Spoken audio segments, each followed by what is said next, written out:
एक समय की बात है, एक छोटे से गांव में एक बुढ़िया रहती थी। वह बहुत ही दयालु और समझदार थी, लेकिन उसकी हालत गरीब थी। गांव में लोग उसकी ईमानदारी और मददगार स्वभाव की तारीफ करते थे, लेकिन उसकी गरीबी देखकर कोई ज्यादा ध्यान नहीं देता था। बुढ़िया के पास एक पुराना टिफिन बॉक्स था, जो उसे उसकी माँ से मिला था। वह टिफिन सामान्य दिखता था, पर उसमें एक अद्भुत रहस्य छिपा था। बुढ़िया को पता चला कि यह टिफिन जादुई है।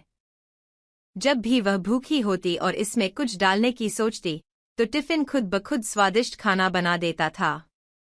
बुढ़िया को इसका पता तब चला जब एक दिन उसके पास कुछ भी खाने को नहीं था और उसने मन ही मन कहा, काश मेरे पास खाने को कुछ होता। तभी टिफिन से स्वादिष्ट खाना बाहर निकल आया। यह देखकर बुढ़िया बहुत खुश हो गई, लेकिन उसने इस रहस्य को किसी को नहीं बताया। वह रोज इस टिफिन से खाना खाती और शांति से जीवन बिताती।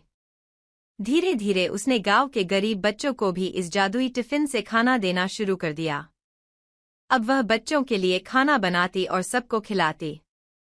एक दिन गांव का मुखिया, जो बहुत लालची और स्वार्थी था, बुढ़िया के इस रहस्य के बारे में जान गया। उसने बुढ़िया से कहा, यह टिफिन मुझे दे दो, नहीं तो मैं इसे जबरदस्ती ले लूंगा। बुढ़िया ने सोचा कि टिफिन से ज्यादा महत्वपूर्ण उसकी दयालुता और सेवा भावना है, इसलिए उसने टिफिन को मुखिया को दे दिया।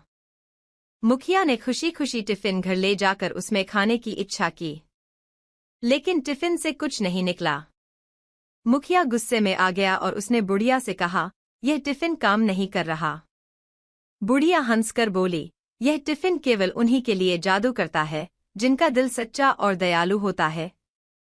लालचियों और स्वार्थियों के लिए यह सिर्फ एक साधारण टिफिन है। मुखिया को अपनी गलती का एहसास हुआ और उसने बुढ़िया से माफी मांगी। बुढ़िया ने उसे माफ कर दिया और गांव के लोगों को यह सिखाया कि सच्चा सुख दया और दूसरों की मदद करने में है, न कि लालच और स्वार्थ में। इसके बाद बुढ़िया ने गांव के सभी गरीबों को अपने जादुई टिफिन से खाना खिलाना जारी रखा और गांव में खुशहाली फैल गई। लोग अब एक दूसरे की मदद करने लगे और खुशी खुशी रहने लगे।